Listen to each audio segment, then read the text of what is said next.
Hey everyone, welcome back to the channel.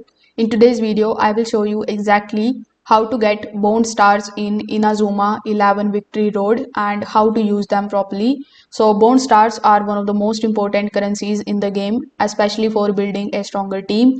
So you can get the bone stars mainly by completing the matches, finishing the challenges and progressing through the story objectives.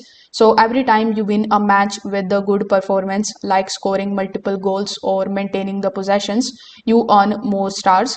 You can get bonus bone stars from training missions and character specific quests. So make sure that you check the quest board often. Now bone stars are used to recruit new players and unlock special character events. So when you open the bone network menu, you will see different players connected through the links.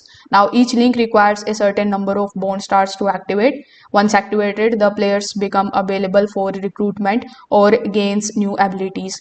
You can also spend the bone stars to strengthen the relationship between the teammate.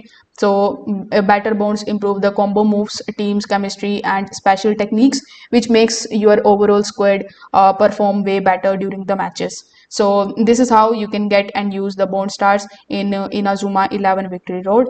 If this video helped you out, make sure that you like this video and subscribe to the channel. Thanks for watching.